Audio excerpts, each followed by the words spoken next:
Tudo bem, pessoal? Tô entrando aqui na live, esperando o Rafa, já vai começar.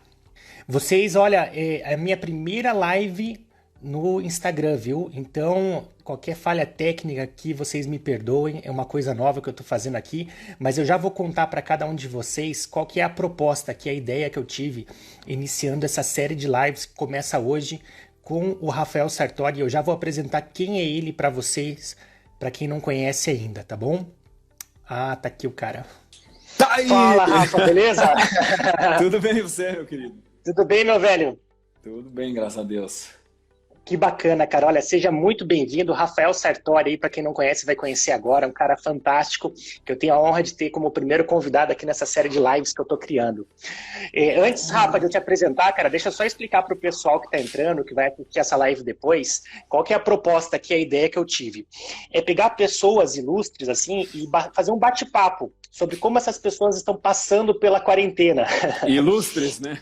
Ilustre, não, mas é ilustre sim, o Rafa é modesto, mas vocês já vão conhecer que ele tem uma história muito bacana, e assim, tipo, bem informal, um bate-papo assim, olha, de que você está passando, como é que você está vendo toda essa história, que lições você está tirando dessa quarentena, quais desafios você está enfrentando, e eu vou e meia, já tem o segundo convidado, mas eu não vou falar ainda quem é, porque eu quero concentrar em você aqui agora nesse momento, mas logo eu vou anunciar quem que é o segundo cara que já está confirmado para terça-feira, e um cara muito fera também. Uhum. Legal, cara. Então, olha só. Primeiro, deixa eu apresentar o Rafa aqui. Olha, é um amigo de longa data. Já vou contar como é que a gente se conheceu. Mas o Rafa, ele é CEO da Alavan e também ele é o criador da YouPlanner, um aplicativo para planejadores financeiros, um projeto muito bacana que está sendo pioneiro no Brasil e mais do que nunca muito necessário, né? Até agora. Eu fico pensando, depois até vou trocar uma ideia com você, Rafa, aqui para o pessoal acompanhar também. A diferença agora que está fazendo na vida das pessoas que se planejaram financeiramente lá atrás e as pessoas que não se planejaram, como é que essa pessoa está passando por esse momento agora, né? Tem um abismo ali diferente. Mas antes vamos começar com um bate-papo mais contraído. E agora o pessoal está mandando mensagem aqui que tá ok.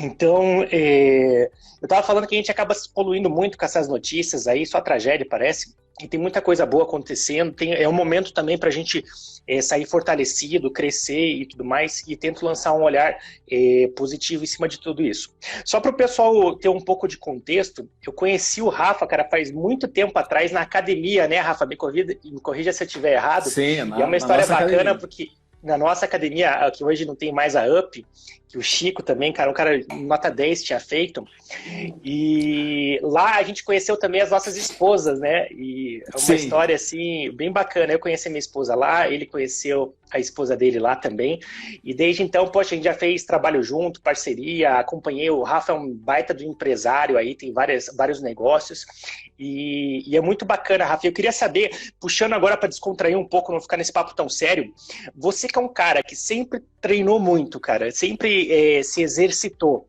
Você me contava que você acordava às 5 da manhã para treinar e mantém uma consistência assim invejável de disciplina nos seus treinos e tudo mais. Como é que está sendo agora essa parte de treino na quarentena para você? É mais difícil? Como é que você está mantendo? O que você está fazendo, cara? É, que perguntinha, hein, Paulo? Aliás, a gente conheceu a Cíntia lá na academia, foi o meu melhor chaveco, né? Porque eu tô com ela até agora, né? Pois é, olha. Rendeu bastante histórias esse negócio aí. Que bom. Inclusive, a gente tem também filhos pequenos, né? Inclusive, nossas filhas vão para a mesma escola. E tem até essa coincidência também. No batizado, a gente se encontrou ali, tem várias coincidências, né? Tem muita coincidência. Então, assim, para quem não sabe também, o Paulo foi quem fez o primeiro logo, tipo, da empresa da SBX lá atrás, foi o Paulo. E depois disso teve uma evolução, assim, né, de tanto minha quanto tua aí, que foi extraordinária, né? Mas em relação a treino, Paulo, seguinte, eu comecei o primeiro treino em casa na primeira semana e no outro dia eu faltei. Quebra a rotina. Porque assim, eu tô acostumado a fazer treino de peso, né? Mesmo, né, cara? Academia. Hipertrofia, precisa de halter, hipertrofia, barra, né? exatamente. É que eu sou a única pessoa, eu acho, no Brasil que quando eu deixo de ir na academia de malhar, eu emagreço. em vez de engordar. Poxa, a galera Porque deve estar te invejando agora, hein? a minha natureza, eu peso, assim, para a minha altura, desde que eu cheguei no ápice ali, né, do crescimento, enfim, 75 no máximo, 72, 73 quilos. E eu tento me manter nos 80. E para me manter nos 80, eu tenho que acordar às 5 da manhã e tenho que ir todo dia na academia. E o que acontece? Com 40 anos, você começa a ver tudo ficar muito mais difícil, né? Só que eu treinei, faz 2 anos que eu treino, queria mandar um abraço pro Daniel, que não tá aí, que foi meu personal nos últimos 2 anos, que foi mais ou menos o seguinte, é a consistência. A consistência gera memória muscular. E o que acontece nesses últimos 2 anos de treinamento constante, eu percebo que muita ajuda também. Eu estou um ano com a nutricionista também, com a Raíssa, que quanto mais consistência você tem, e aí você percebe que não é só lá na academia, que quanto mais consistência você tem, mais resultado você consegue, e a memória muscular vai ficando. Hoje em dia, até foi acho que uns 2 dias atrás, que eu fui me pesar e conversei com a Cíntia, né? Falei, Cíntia, tô no mesmo peso, eu não perdi muita massa, mas estou fazendo de 2 a 3 dias em casa, né? Assistindo vídeos e tal, enfim, e modificando um pouquinho o treino, porque eu não tenho peso em casa, né? Eu não faço isso. Eu vejo treinos, o Rodriguinho também, que é você lembra do Rodriguinho, né? Do nosso, Lembro.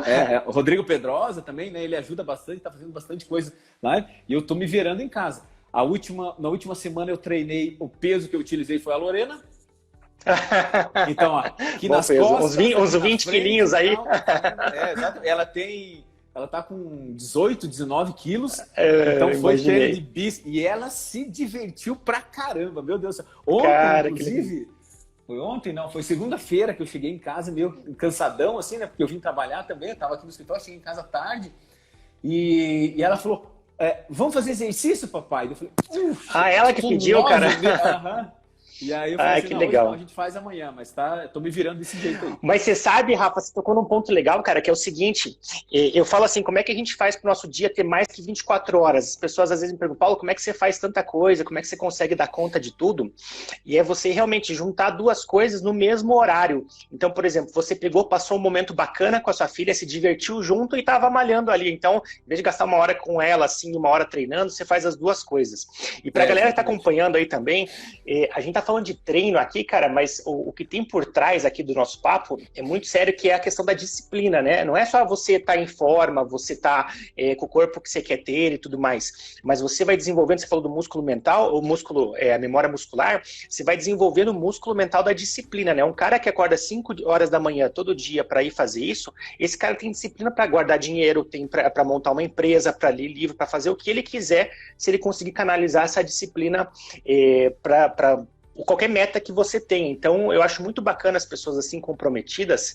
E você falou do teu peso, cara, é muito engraçado, porque lá quando a gente se conheceu lá atrás na UP, eu também, desde que eu tive que eu tenho a mesma altura, 1,80, eu cheguei a pesar 65 quilos. Eu era magrelo, cara, magrelo. A minha esposa olha minhas fotos antigas e ela dá muita risada. Hoje, cara, eu tô com quase 97 quilos. Então, você veja, no mesma altura, saí de 63 para 97.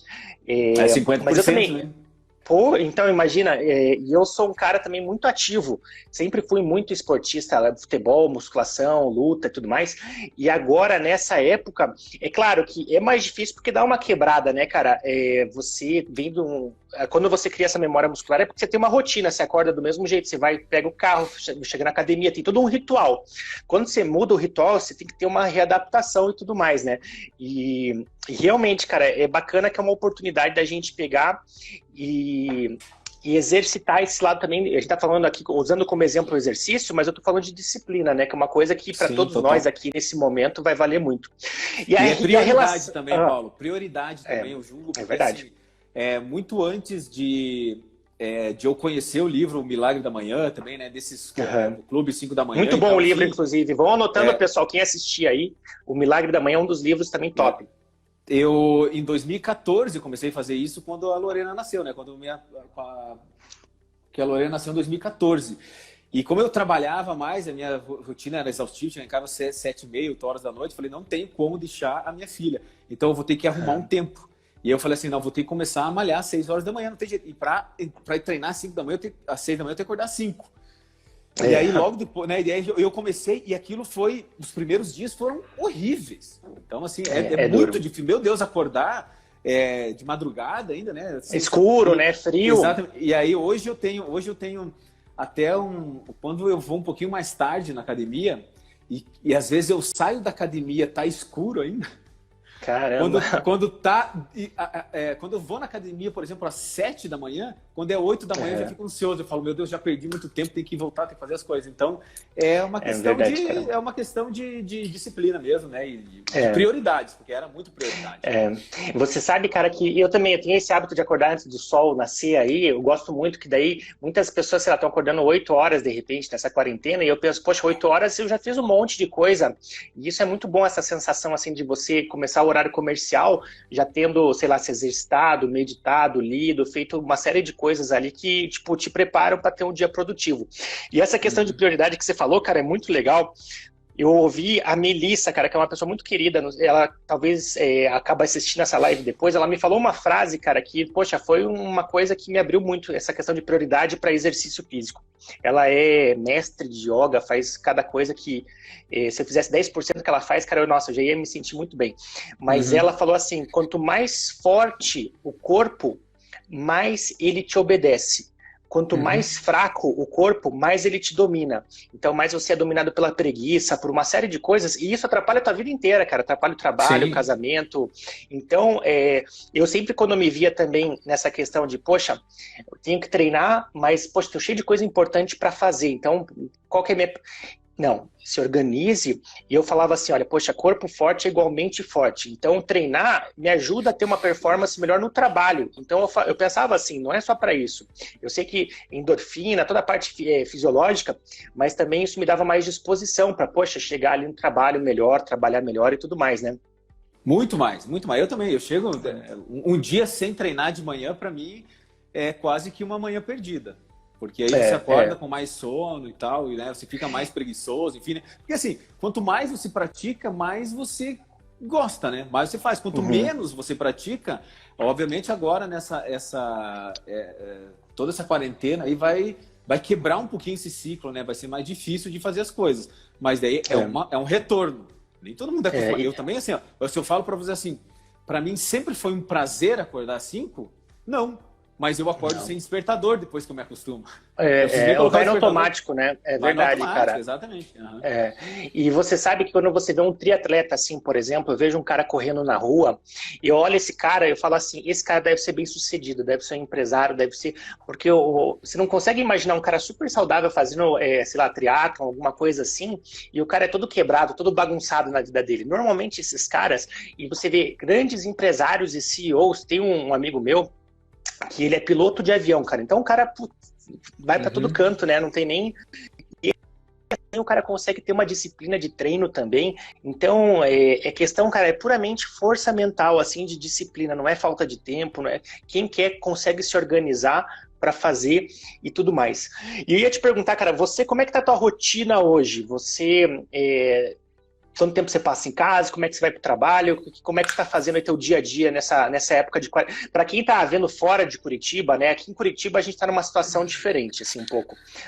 Não teve um lockdown tão rigoroso como São Paulo, assim, e proporcionalmente os nossos índices estão muito acima dos outros índices do Brasil. Então, por exemplo, a última notícia, hoje, dia 23 de abril, nós tivemos em Curitiba 14 óbitos para uma população arredondando de 2 milhões de pessoas. Enquanto que São Paulo tem 1.000 e não sei quantos no óbitos, total, com uma população de 11... No total. Não só hoje, né? Isso, no total, perfeito. No total, 1.000 óbitos, 1.500, eu não lembro o número agora, mas era um número bem alto assim, então proporcionalmente per capita, aqui mesmo sem o lockdown, nós estamos com índices assim, claro, nunca são ideais, mas realisticamente falando, as coisas estão... Então hoje a cidade está fluindo com todos os cuidados, máscara e tudo mais, higienização, mas assim, dá para perceber uma retomada, assim, e eu queria saber como é que está você aí no seu trabalho, no seu dia a dia. É assim, ó, eu divido isso, eu só vou trocar de lugar aqui numa dessa... seja a minha internet, que eu estava na última sala ali, então vou vir para outra sala aqui. Faz uma semana que eu tô vindo aqui para o escritório também, porque não é fácil, né? Hoje eu acho que uma decisão, eu acho que eu deveria ter comprado uma casa. Se eu precisava ter filhos, eu preferi comprar uma casa, mas um apartamento é muito difícil realmente manter, né? Não é manter o foco, porque manter o foco eu posso manter em qualquer lugar, mas é que eu não posso deixar meus filhos sendo trancados em casa, fica lá dentro do quarto, vai daqui do corredor para dentro que o papai vai fazer uma reunião aqui, sendo que o papai tem reunião o dia inteiro. Então, assim, tem alguns vídeos que eu posto do Leonardo, enfim, ele já tá, eu pego ele com a mão no telefone, assim, andando. Eu vi, parece aquele o poderoso chefinho do filme, lá, o mini executivo.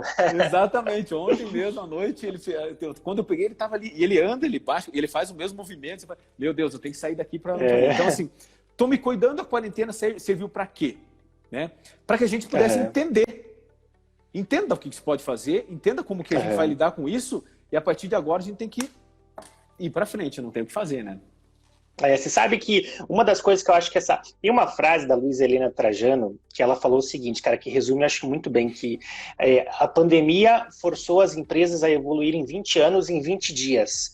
Então, foi uma coisa que realmente, poxa, que frase profunda, assim, que por trás dela tem tantas reflexões que a gente pode tirar. Mas uma coisa que eu acho que a pandemia obrigou as empresas a evoluírem é na questão da mentalidade, assim, quando você paga um colaborador, você está fazendo um investimento, um retorno que ele está trazendo para a sua empresa. Então, como que isso é mensurado? Através dos resultados que ele oferece para a empresa. E não do número de horas que ele trabalha, ou da onde ele está trabalhando, ou uma série de coisas. Então, agora, como está todo mundo em home office e tudo mais, realmente obrigou as empresas a criarem métodos de conseguir mensurar esse resultado que a pessoa está conseguindo trazer, porque também soltar em home... Eu trabalho em home office há muitos anos. Para mim, funciona muito bem, mas é para mim. Eu não faço propaganda porque tenho pessoas que eu sei que nunca iam funcionar em regime de home office. Para mim é uma coisa que na minha estrutura de vida tal, até a questão da casa também, graças a Deus, hoje eu valorizo também morar numa casa com jardim e tudo, e você ainda, poxa, mora no Bacaxeria, uma área arborizada, verde. Eu fico pensando um cara que mora no centro de São Paulo, no 30º andar, num apartamento de 60 metros quadrados ali com 2 filhos, sei lá. E esse cara, realmente, os problemas psicológicos ali que isso tudo está gerando, relacionamentos, até já a gente vai entrar em relacionamentos, mas assim, casais se divorciando, aumento de depressão, ansiedade, uma série de malefícios que a gente ainda não consegue mensurar que essa pandemia está trazendo, mas que vai deixar um rastro de destruição assim grande nessa parte. E essa questão de você conseguir... Então você precisou, digamos, e faz sentido, né? Porque você está nessa movimentação toda de empresa, você precisava ir para o escritório para conseguir focar e também não... Eu também tenho 2 crianças em casa, é muito duro. A criança não tem capacidade de entender, a Lorena, por exemplo, a Sofia, poxa, o papai está trabalhando agora, eu não posso dar atenção, porque para ela o trabalho é uma coisa muito abstrata, né? Então uma judiação você falar assim com ela, porque ela não vai ter o entendimento disso. E daí você agora... E bacana também que você teve um salto de performance e aproveitou esse momento. Tem alguns setores, né, que tem setores que, poxa, turismo, restaurante, hotel, a companhia aérea, eventos, assim, que realmente é uma situação muito grave, que a gente vai ver como é que isso vai acabar. Mas eu também, porque sempre trabalhei no universo online, consultoria e tudo mais, eu não já trabalhava em home office, graças a Deus, então psicologicamente eu tô bem. Eu só tenho que agradecer, cara, porque tem muita gente que reclama de TED e tudo, e na verdade não entende o que é a situação de alguém que está passando necessidade realmente agora por não poder trabalhar. É uma situação muito dura, né, cara? Aquelas pessoas mais vulneráveis que trabalham de manhã para poder comer à tarde e você impede essa pessoa de trabalhar, de ganhar o seu próprio sustento, sendo que muitas vezes você que está impedindo é uma pessoa que está com o seu salário garantido, que você está com todas as regalias e benefícios. Ao mesmo tempo também, hoje teve um salto no número de mortes bem grande, então está muito oscilando, está muito instável, volátil essa situação, é delicada, cara. E uma coisa que eu ia trazer para a gente refletir aqui junto, é que parece que a internet, cara, fez todo mundo ter opinião sobre tudo e convicções e às vezes certezas. E hoje parece que é feio, quer dizer, parece que é feio, mas eu acho uma coisa muito bonita falar, eu não sei. Por exemplo, Paulo, o que você acha da quarentena, da pandemia? Eu não sei. Eu sinceramente, assim, eu também me aprofundei, acompanho o caso diariamente, mas eu não tenho, assim, uma convicção grande, e as pessoas parecem que têm vergonha ou medo de dizer eu não sei, quando é uma coisa tão nobre, né? Você admitir que você não sabe. Poxa, eu não sou especialista nisso, e eu, sinceramente, se você perguntar sobre certas coisas, eu vou dar minha opinião, que eu tenho mais consolidado, mas é aquele negócio, cara, quanto mais você sabe, mais cheio de incertezas você fica, e quanto mais ignorante você é, mais cheio de certezas frágeis você acaba tendo. Você vê muitas vezes jovens de 17, 18 anos com certezas convictas, e quanto mais você vê especialistas e caras sábios, o cara tá sempre se questionando, tá sempre se... Até que Sócrates, né, que seria um expoente aí da sabedoria, fala, só sei que nada sei. Então você vê, o ápice da sabedoria é você se conscientizar da tua ignorância. Exatamente. E é o contrário que a internet faz hoje, né? Mas é isso que eu mudei, por exemplo, eu exponho minha opinião muito, mas eu não tenho medo de voltar atrás. Eu não tenho medo de voltar atrás. Sim, e é muito nobre, cara. A gente teve... por exemplo, eu já fui a favor da gente voltar, né? De você fazer um vertical, talvez, um isolamento vertical. E aí depois eu fui estudar, vi tudo o que você precisava fazer para ter um isolamento vertical e vi que como a gente vive aqui não é igual os caras que estão acostumados com tudo isso. Né? Então, assim, a gente tem que... Por isso que eu falei antes, no começo, o isolamento, esse primeiro isolamento, ele serve para você voltar e falar assim, para mim, está muito claro. Horizontal. Vai para casa, que primeiro de tudo, se todo o sistema de saúde for preparado agora, e você construir um monte de hospitais esperando que vai ter uma pandemia, você vai ter um custo adicional muito alto. Então, o que acontece? Galera, vai para casa, vamos estudar como que é essa doença, esse vírus, enquanto a gente vai preparando o terreno aqui para atender todo mundo. Ok? Beleza. Agora é o seguinte, para que você se cuide também, para que a gente... Agora está tudo certo aqui. Agora consegui colocar hospital de campanha, conseguimos trazer equipamentos, né? A gente conseguiu trazer EPIs e tudo que é lugar. Agora é o seguinte, você que está andando na rua, você que vai voltar a trabalhar, tem que usar máscara, né? Tem que passar álcool gel, tem que manter o distanciamento, né?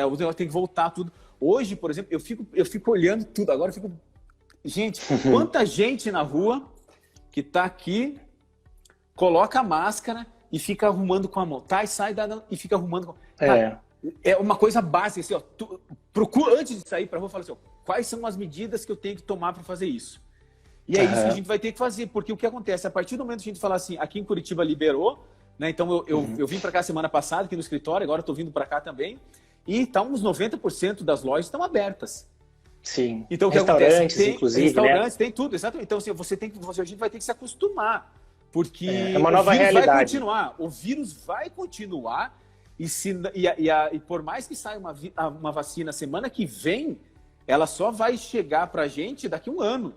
Então você vai ter que se cuidar com isso, né? A curva, a gente, beleza, já não teve lá um em cima, então a gente já achatou. Só daí o que acontece? Aí entra a nossa política. Aí entra, que é complicado. Aí entra tudo que envolve isso. Então você fala assim para mim, Rafa, você confia no que foi feito no planejamento no primeiro Ministério da Saúde com o de agora? Falei, cara, tá aí. A primeira das coisas que ele falou foi o seguinte, o Mandetta falou o seguinte, vamos para casa, que a gente precisa se organizar, tá vindo coisa da China e tal, porque o pico vai ser em tal dia, ou tal final de abril. Cara, a gente tá final de abril e a gente não tem mínima noção. Sabe por quê? Porque eles não conseguem se organizar. Porque não chegou o dinheiro, porque não chegou o equipamento, porque não chegou nada, não chegou vacina, não chegou os testes para fazer. E aí o que acontece? Sabe por que ninguém libera? Porque ninguém sabe como liberar.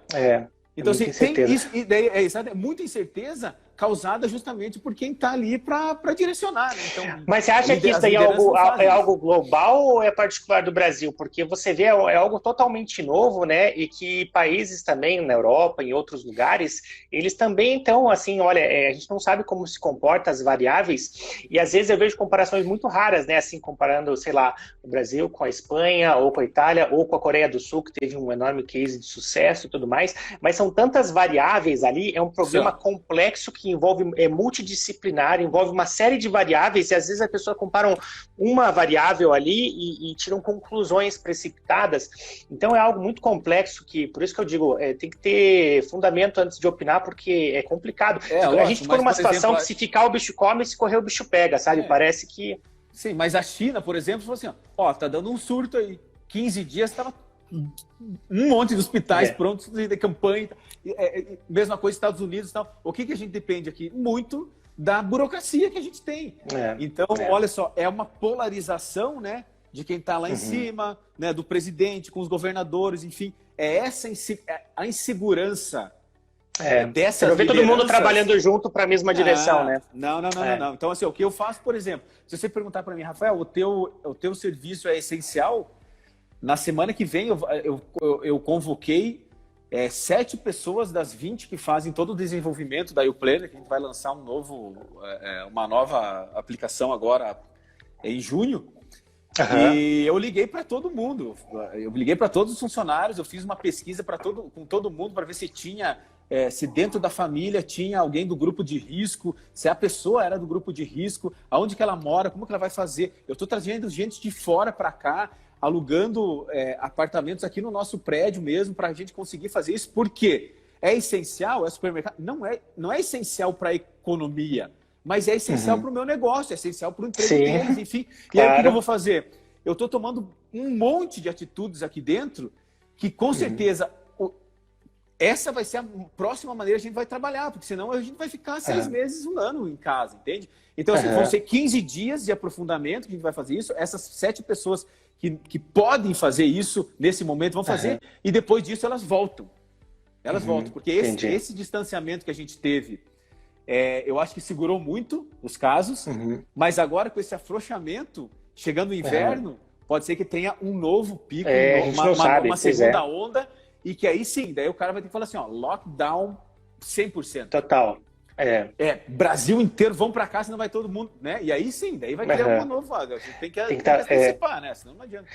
E você, Rafa, cara, como é que você está fazendo para monitorar a efetividade dos teus colaboradores? Aí você tem vários funcionários, né, no grupo, todo como um todo. Como é que você faz agora, todo mundo à distância, para monitorar que eles estejam trabalhando, que estejam performando bem e avaliar os resultados que cada um está entregando? Por que você faz para mensurar aí a performance de cada um? Então nós temos um CRM que a gente faz primeiro assim, existe um ERP que controla entradas, saídas, pagamentos, inadimplência, cobrança e pós-vendas. E existe um CRM que a gente controla todo o funcionamento de todas as ligações da equipe comercial, todos os leads que foram captados, toda a conversa que foi feita, porque hoje quando você faz... hoje nós temos um CRM de ponta, assim mesmo, que você consegue, desde a captação do cliente até o fechamento, você vê ele no funil de vendas inteiro. Se tiver alguma dúvida sobre aquilo ali, a gente fez a integração com um sistema de VoIP, que a gente consegue escutar todas as ligações. Então, o que acontece? Desde a parte administrativa, financeira e comercial, nós temos um controle de parâmetros e controle de índices. Então, a partir do momento que eu parei, né, e daí eu como o principal cabeça, que eu falei assim, eu tenho que colocar todas as regras aqui. Vamos fazer um cálculo de quanto que vai ser a nossa inadimplência nesses meses, o teto, aonde que a gente pode chegar e aonde que a gente não pode chegar. E se a gente chegar nesse meio tempo, quais são as atitudes que a gente quer fazer? Então, tudo tem que ser, tanto na empresa quanto na vida pessoal, eu acho que tem que ser mensural, você tem que começar a medir.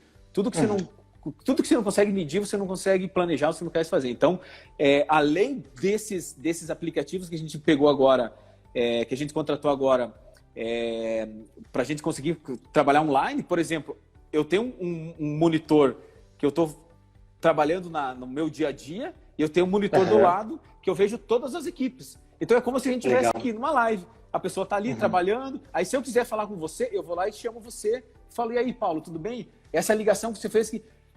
E outra, tem muitas empresas, tem uns restaurantes aqui, de alguns amigos meus também, que eu falo amigo, né, Paulo, porque eu tô aqui faz muito tempo, então eu faço amizade com todo mundo. E aí o cara falou assim, poxa, pensa comigo, a XP, por exemplo, eu conheço o escritório deles, conheço a sede deles lá e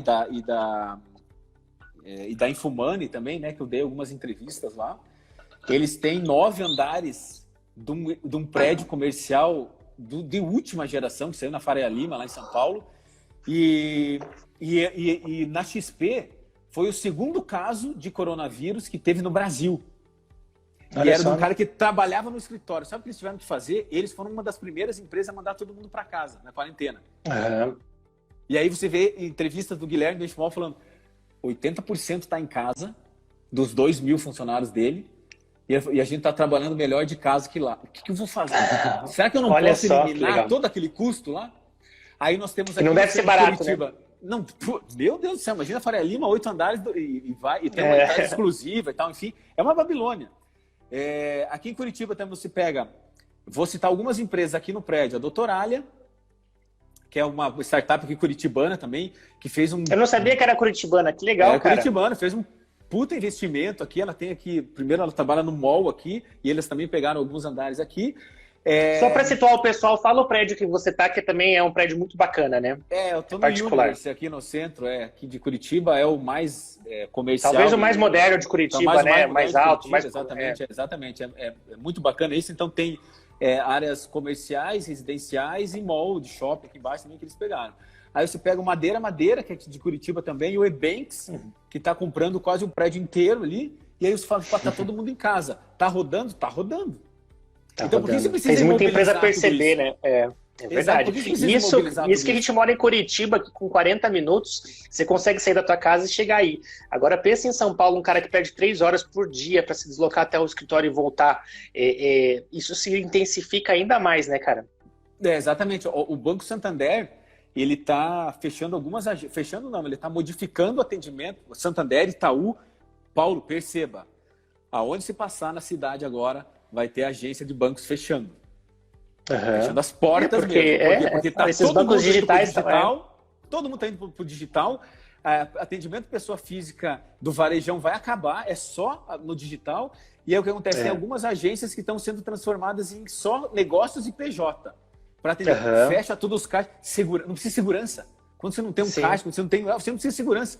Outra estrutura, né? Outra estrutura. E essas pessoas que estão saindo, muitas delas, o banco até vai falar. Tem várias, todos os agentes, alta renda, atendimento alta renda, o Itaú tem um atendimento 360 graus, que eles chamam, tudo fora de agência. É telefone, o cara vai visitar. Quando você já se viu, eu não conheço a minha gerente. Eu também não, cara. Eu cuido de 26 contas PJ de Curitiba. A minha agência da PJ, né, ela é numa base que só atende empresas em Florianópolis e eu nunca tomei um café com o meu gerente. Você veja, cara. Você sabe que eu não conheço, quer dizer, conheci depois de muito tempo o meu contador, o cara que fez trabalho para gráficos, assim, para mim, há muitos anos eu nunca conheci ele, minha gerente também eu não conheço e confesso que não sinto falta, mas tem muitas coisas realmente que são custos, inclusive eu, quando eu tomei a decisão de fazer home office, foi justamente por isso, eu tinha um amigo até na época que ele falou, não, mas é importante você ter um escritório para receber o cliente, na época eu era consultor de marketing lá, que a gente fez o trabalho da SPX, e eu falei, não, eu vou trabalhar em casa porque aqui, ó, eu tô com o meu quartel-general montado, eu tenho tudo aqui, tenho uma internet ultra rápida, tenho todos... Então, se o cara precisa de uma coisa 10 horas da noite, tá na mão. Então, eu tive muito mais agilidade, e daí você me pergunta, mas quantas vezes alguém quis vir até a mim para conhecer meu escritório em 10 anos? Nenhuma, cara, nenhuma.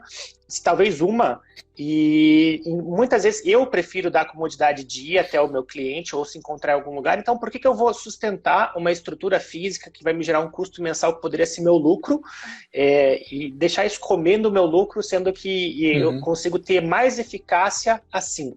E agora, Rafa, perguntando também nesse mix aí de Alavan e de Planner, cara, eu queria propor um exercício de imaginação aqui para você, que é o seguinte. Imagina, cara, que tem duas pessoas. Tem o João e tem o Pedro, cara. Os dois ganham 10 mil reais por mês para arredondar.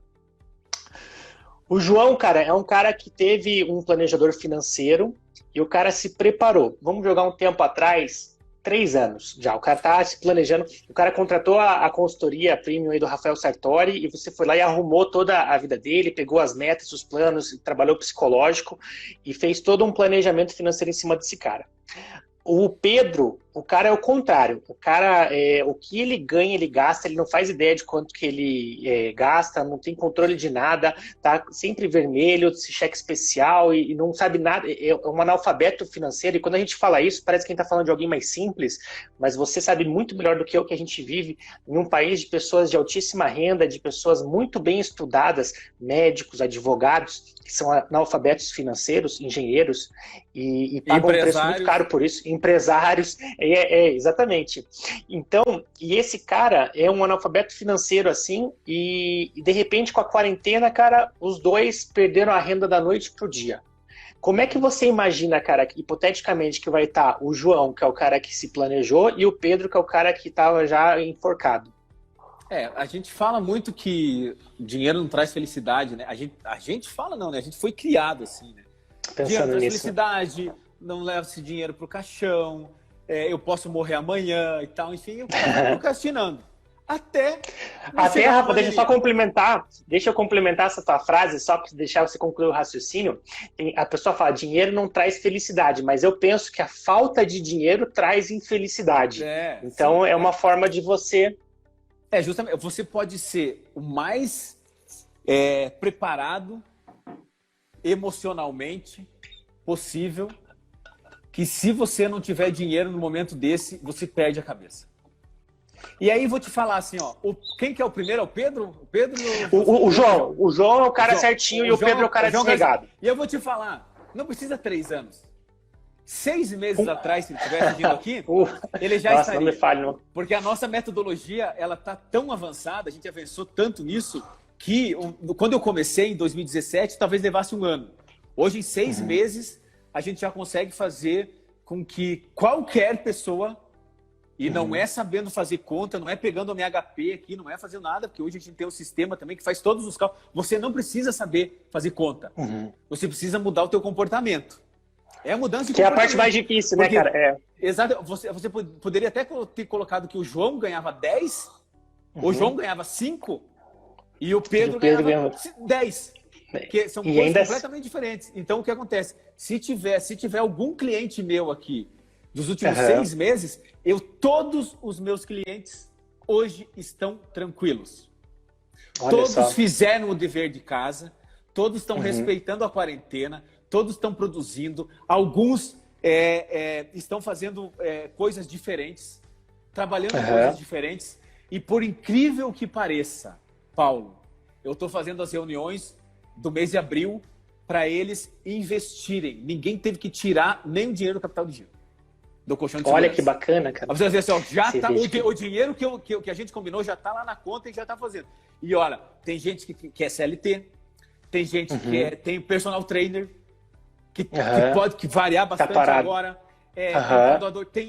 Tem dentista, tem médico, tem o que se imaginar aqui. Só que sabe o que acontece? Quando você fala assim, poxa, agora eu vou ficar uns 3 meses parado, só que eu tenho a minha reserva guardada para que eu possa pensar outro estado de espírito, agora, você fala assim, é outro estado de espírito. Se você chega, por exemplo, se a tua empresa é um comércio, se você trabalha num comércio, e que você realmente, você fala assim, eu não tenho como vender isso. Se o meu patrão, por exemplo, falar para eu vou te dar um link, aí você passa para os teus clientes, e você vai, eu vou ajudar ele. Mas tem gente que está fazendo quarentena e que realmente não tem o que fazer. E aí você começa a pensar, pô, se eu não tenho o que fazer, mas eu posso pensar em algo novo. Ou ainda, ganhei a conta. Imagina só você chegar num momento desse, assim, porque a gente teve que demitir funcionários aqui. E não foram poucos. A gente teve que tomar uma decisão de demitir funcionários. E tem alguns funcionários que saíram tranquilos. Porque a gente faz o planejamento financeiro dos nossos funcionários, que fala assim, não, tá aqui, tem ainda o seguro-desemprego, tem isso. Talvez, daqui a 3 meses, eu falo, volta para cá. Vem para cá, vamos. Só que assim, o que eu acho que deveria ter muito no ensino básico era inteligência emocional e educação financeira. Sabe por quê? Faz falta, né? Porque assim, por mais metodologia, por mais tecnologia que a gente esteja colocando agora, cara, a gente está investindo muito em tecnologia, muito, e nada substitui o planejador financeiro. Eu não consegui ainda pensar em alguma ferramenta que possa substituir o atendimento, nem que seja online. Não tem como fazer isso. Sabe por quê? Porque as pessoas não têm disciplina, que foi o que a gente começou a falar no começo. Elas não sabem isso e agora eu posso falar para você que em primeira mão aqui, que já está desenvolvido, daqui a 30 dias, vai ter o primeiro teste comportamental financeiro do Brasil. Poxa, que legal, vai hein? avaliar através de inteligência artificial de todas as suas redes sociais, de tudo que você, das coisas que você comenta, das coisas que você fala, através de 600 palavras, qual que é o teu perfil de comprador. Que legal, cara. E aí a gente vai conseguir definir muito melhor a tua estratégia. Fala assim, olha, você hoje, com o que você ganha, no que você gasta, você nunca vai ser um investidor. Nós temos que trabalhar não o quanto você ganha, mas o teu comportamento. Então, isso vai revolucionar também, porque teste de perfil para saber, por exemplo, o teu perfil profissional, a gente tem bastante. Mas para saber o teu perfil de consumo, a gente não tem quase nenhum. Então, isso vai ser outra revolução que a gente vai fazer e vai lançar nos próximos meses aí. Que legal, Rafa. E exatamente, tem pessoas que estão desesperadas, e que tinham muito controle emocional, né? Então, assim, eu lido com uma equipe e tal, mas que ganhou a conta. E que se não tiver essa reserva, que parece piegas a gente falar aqui, né? Então, você parece, poxa, Rafael, você sempre, todas as lives você falou desse bendito colchão de segurança. E eu vou falar a vida inteira. Agora o cara tá percebendo, né? E outra, detalhe, tem gente que fala assim, vai passar crise. Gente, a gente fez uma reforma da Previdência para economizar 800 bilhões em 10 anos. E a gente vai gastar quase 1 trilhão em 3 meses. Essa conta vai chegar. Quando o governo fala assim, eu estou liberando 400 bilhões para você fazer o financiamento do teu imóvel agora, eu vou te dar 6 meses de carência, significa que daqui 6 meses a gente vai ter uma inadimplência gigantesca. Então, assim, se preparem que depois disso vai ter uma... Pode escrever o que segunda onda. Vai ter uma subida muito grande dos investimentos, da Bolsa de Valores, dos imóveis, das empresas de construção e tudo. Aí, quando baixar a poeira, que você começar a pagar a conta... A conta chegar, aí vai ter uma crise financeira de novo, vai ter uma bolha imobiliária. Longe de mim falar, ser profeta do apocalipse. Exatamente, pessimista agora. Mas eu vou me preparar. Eu tenho que preparar muito mais. Se preparem 18 meses, aí 20 meses... E aí vai ter eleição de novo e tal. Então, assim, ó, o mundo assim, se prepara. Assim, até um tempo atrás, a gente falava que... Você lembra os primeiros planejamento financeiro que a gente fazia da SBX para as empresas? Lembro. Você fazia um business plan de 5 anos. Eu não consigo. Pelo amor de Deus, fazer um business plan de 5 anos, eu não consigo mais fazer. Então, se cuidem. Que assim, certeza, né? Exatamente. Quem não está preparado com a onda, sobe e desce, começa a preparar. E você tocou num ponto bacana, porque as pessoas, estamos saindo da quarentena daqui a pouco, tal, vai passar isso aqui, vai passar a parte da saúde, mas o estrago que isso daí vai deixar no país, no mundo, na verdade, não vamos falar do Brasil, porque é todo canto. Os Estados Unidos está com mais de 20 milhões de desempregados, assim, números assustadores, sabe? E até retomar isso daí, eu ouvi também uma outra frase, você fecha uma empresa numa canetada, agora você não abre uma empresa numa canetada, então, para você recuperar isso, e mais do que nunca, as pessoas agora foram obrigados a perceber pela dor a importância do planejamento financeiro, né? Como você colocou, não é ensinado pra gente. A gente tem pessoas altamente instruídas que são analfabetas financeiras porque não está no nosso processo de formação. A gente aprende uma série de coisas que eu não vou levar em consideração aqui o mérito, mas sei lá, detalhes da célula, de um monte de coisas que a gente aprende profundamente em matemática, né? são importantes. Mas coisas que você nunca vai utilizar na tua vida, dependendo da carreira que você vai usar. Agora, nenhuma pessoa escapa de ter que lidar com dinheiro, saber ler um contrato, saber trabalhar toda essa área comportamental de inteligência emocional. Então, realmente, o nosso sistema de formação, ele é do século passado, né? E não prepara para o mundo que a gente vive hoje. Uhum. Em contrapartida, quando você vai muito para essas coisas, um ensino muito inovador, você acaba formando pessoas também que não sabem fazer uma conta de matemática e não sabem escrever um texto ou interpretar um texto. Então, é uma questão complexa, mas uma coisa é clara: a falta de educação financeira cobra um preço muito caro. Muito caro. E a gente, como principalmente jovens, né, que não tem aquele poder de enxergar as trocas intertemporais que a gente faça, o resultado das suas escolhas agora para o longo prazo. Um jovem de 17 anos não está preocupado com a previdência. Uhum. Mas um dia essa conta chega, e daí quando chega, agora pelo menos com isso daí, com certeza foi um grande despertar. E como você falou, não é só o cara ficar sem dinheiro. O Pedro, no caso, né, que é o desregrado que a gente comentou, esse cara vai surtar, vai ter crise de ansiedade, vai se divorciar, vai ter que entrar em trambique, vai ter que... Cara, destrói a vida do cara, né? Destrói uma coisa assim. E rapidamente, porque não é assim uma coisa que o cara vai... Não, da noite pro dia o cara perdeu a entrada e não tem reserva. Poxa, o mundo vira de cabeça para baixo. Assim, ó, que eu trouxe toda a minha experiência do mundo PJ, jurídico, para o mundo físico. Uhum. Só que, justamente porque atrás de... tem o Henrique Mochizuki aqui, que ele é médico, e ele está falando aqui, ele é médico, ele está falando assim, da restrição social, sair da restrição social em 40 dias é uma previsão otimista. Isso talvez não dependa muito de nós, né? Porque é um fator externo, né? Que a gente tem que avaliar isso. Mas eu acredito, Mochi é meu amigo, vou chamar ele de Mochi agora, né? Doutor Henrique Mochizuki, que talvez a gente saia da restrição e volte depois pior. Na hora que eu realmente voltar. Dessa segunda onda que a gente falou lá no começo. Então, assim, Paulo, a minha experiência com o PJ é a seguinte: se você chegou agora, por exemplo, teve começou a crise, você teve que sair em quarentena. Mas você pensou um pouco e falou assim, eu não tenho... eu não vou conseguir, eu não tenho capital de giro para manter mais de um mês parado, um mês e meio parado. Então é o seguinte, eu já queria fechar mesmo, vou pagar todo mundo, vou demitir todo mundo aqui e acabou.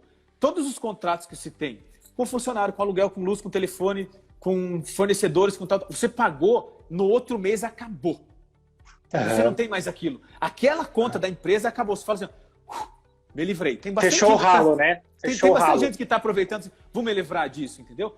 Que é um exemplo que os bancos estão fazendo. Assim, eles querem fechar mais agências, eles estão aproveitando agora, sorrateiramente. Agora eu tenho o motivo. O pretexto que eu queria, agora eu tenho. Só que o que acontece? Assim como toda empresa tem que ter um capital de giro para manter isso, para manter esses... Ou o cara quer ficar aberto, a pessoa física... Você, como planejamento financeiro pessoal, o que você tem que fazer? Você tem que pensar o seguinte, eu também tenho contrato de aluguel, ou tenho contrato de financiamento, ou tenho escola dos filhos, eu tenho alimentação, eu tenho tudo. Isso eu não tenho como parar.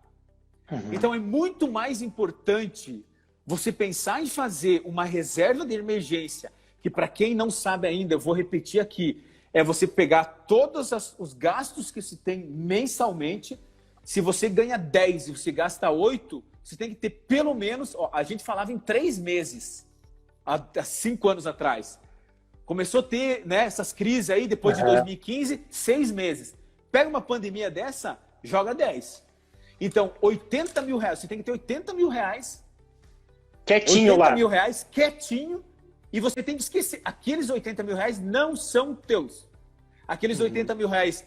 são do banco que você financiou a tua casa, é do condomínio que você está pagando, é da tua empregada, é da escola dos teus filhos, é do teu supermercado, de tudo, de todos os contos que você tem. Então, quando você fala assim, poxa, mas o empresário ele tem que pensar muito a longo prazo, a pessoa tem que pensar muito mais. Então comece a raciocinar isso e aí comece a pensar, poxa, mas para ter 80 mil reais, Rafael, eu vou ter que passar 2 anos sem viajar. 2 anos sem trocar de carro. Fácil. E aí eu te falo o meu exemplo. Quando em 2015, quando caiu essa ficha para mim, que eu falei, eu quero me aposentar com 50 anos e eu tenho que ter uma reserva para se acontecer alguma coisa, que eu passo muito risco aqui, né? Esse negócio que a gente vive, é muito risco. Eu falei, eu tenho que ter esse dinheiro guardado. Sabe quanto tempo, 2015, sabe quanto tempo que eu calculei junto com a Cíntia para a gente passar, a gente viver no mesmo padrão, a gente baixou o padrão e viver no mesmo padrão? 7 anos. Olha só. Então, quando a gente pensava lá em ter um segundo filho, sabe qual que era o meu primeiro pensamento? Tenho que ter uma casa maior, eu tenho que ter um carro maior, eu tenho que ganhar mais, tenho que fazer tudo. Tudo contrário agora.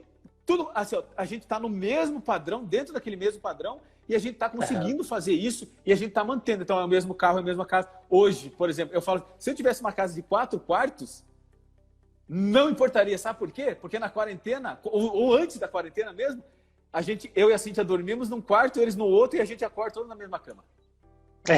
Todos no mesmo quarto. Então, se não importaria o tamanho da casa, a gente ia estar sempre juntos. Então, eu vejo que as pequenas coisas são muito melhores do que isso. Então, assim, 7 anos, sabe quantos anos faltam? 2. E a gente olha só, cara, no que mesmo legal. padrão, no mesmo padrão.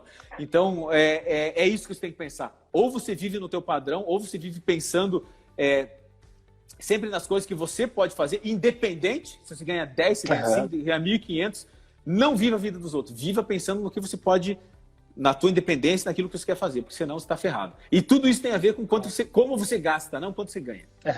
E se você for ver, tudo isso que você muitas vezes gasta são para ilusões, né? Coisas supérfluas que você acha que vai te dar uma felicidade e não passa de uma baita de uma ilusão. Comprar um carrão, ter uma piscina, ou coisas que refletem muito mais a massagear teu ego ou teu status, e que você tem duas alegrias, cara. Uma hora que na hora que você compra, que essa alegria ela se dilui logo nos próximos dias, mas a conta, cara, de tudo isso é muito grande. Você sabe que tem um caso de uma amiga minha, que eu fiz um trabalho lá atrás com ela também, não nessa parte financeira, que eu não tenho o know-how que você tem, nem é minha área também, mas eu gosto de saber o mínimo, assim como cidadão, como pessoas.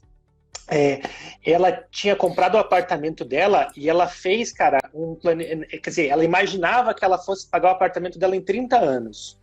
Eu encontrei ela recentemente num encontro de faculdade e ela falou que ela conseguiu quitar. Ela falou, essa semana eu quitei meu apartamento. Em 4 anos ela quitou e sem baixar o padrão de vida dela. Simplesmente tendo planejamento, dispensando coisas fúteis que não fizeram nenhuma diferença na vida dela. E você veja a coisa que... E muitas vezes é o contrário, né? A pessoa passa no shopping assim e, como você falou, é comportamental. Às vezes você tem um excelente diretor financeiro dentro da empresa, porque ali não envolve diretamente ele, mas o cara na vida pessoal dele, o cara tá também arrebentado, porque mexe com a parte comportamental realmente. E aí é um convite, esse momento que a gente está vivendo, vou dar uma outra dica de livro aqui, a você ser mais essencialista ou minimalista, como você preferir, assim, e focar nas pequenas coisas, nos verdadeiros prazeres da vida, e perceber que você não acredita que precisa de certas coisas para ser feliz, e na verdade muitas pessoas vão lá, trabalham para conseguir aquilo, para perceber que você não precisava. Paulo, só vou te dar um conselho, uma dica, é que o Instagram, se a gente não acabar 8h30, ele acaba aqui e ele não deixa salvar. Então vamos acabar, cara. Poxa, porque eu queria salvar, porque depois eu quero disponibilizar, então a gente já vai ter que fechar, cara, meio cortado. Meio cortado. Pessoal, perdoe a minha interrupção abrupta aqui, como eu falei, é minha primeira vez, mas faltam 26 segundos, Rafa. Cara, obrigado. Poxa, nem parecia que estava sendo filmado. Eu peço desculpa pro pessoal que está assistindo aí, mas vamos fazer uma parte 2. Estava muito bom o papo, cara. Parecia que a gente estava aqui batendo papo ao vivo, sem estar live, sem nada. Então vou encerrar só para não correr o risco de perder. Muito obrigado, cara. Sucesso. E eu depois deixo uma versão estendida. Valeu, falou. Valeu, um abraço. Tchau, tchau.